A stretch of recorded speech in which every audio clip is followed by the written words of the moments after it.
वरिष्ठ कलाकार संघर स्मृतिचारण सभा।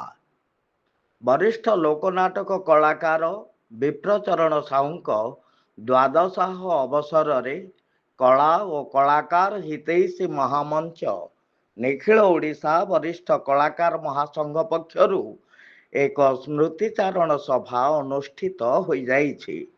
महासंघ सभापति सीमांत नटराज डाक्टर तिरुपति साहूंक अध्यक्षतार अनुष्ठित एही सभारे महासंघ उपदेष्टा नाट्यकार सुरेंद्र कुमार जेना, गंजाम जिला वरिष्ठ कलाकार संघ कार्यकारी सभापति दुर्गा प्रसाद आचार्य, संगीत नाटक एकाडेमी प्राक्तन सदस्य अनिल कुमार पात्र, बेलगुंठा ब्लॉक शाखा संपादक रंजित पात्र, शिशु साहित्यिक सुशांत कुमार कर प्रमुख अतिथि भावे जोगदे स्मृतिचारण सभा कलाकारंक भितरे स्नेह श्रद्धा संप्रीति भाव सृष्टि करने सहित सबु कलाकार एक परिवार चेतना रे अवगाहित करई थाए बोली निज निज वक्तव्य उपस्थापन करथिले।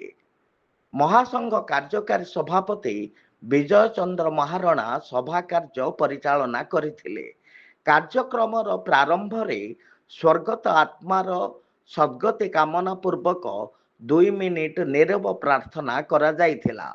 महासचिव सुभाष चंद्र साहू रोशन स्वागत भाषण देइथिबा बेले नाट्य सूर्य देवेंद्र प्रसाद शर्मा अतिथि परिचय प्रदान करथिले।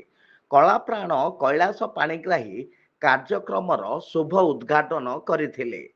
कार्यक्रम प्रथम पर्याय रे उद्घोषक सूर्यनारायण पात्रंक संयोजना क्रमे माधव चंद्र जेना और साथी द्वारा भजन सहित माँ मंगला और कलापाट नाट्य संघ दुआनपल्ली प्रयोजित लोकनाटक लक्ष्मी पुराण परिवेषण करा जाइथिला।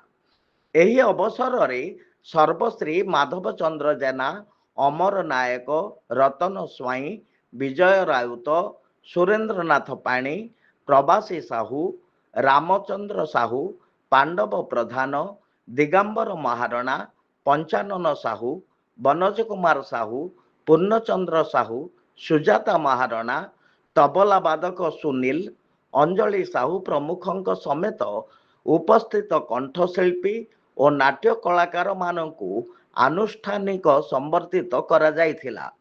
कार्यक्रम परिचालना रे चित्तरंजन दलई, महेंद्र कुमार साहू, बी शिव प्रसाद, बलदेव साहू, टुटू साहू, दीनबंधु पात्र, अभिराम राउल, सुमति साहू प्रमुख सहयोग करिथिबा बेले परिशेष रे मानस रंजन दास आनुष्ठानिक धन्यवाद अर्पण करथिले। मंचज्योति तरफरु सुभाष चंद्र साहू रोशन को रिपोर्ट।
पातु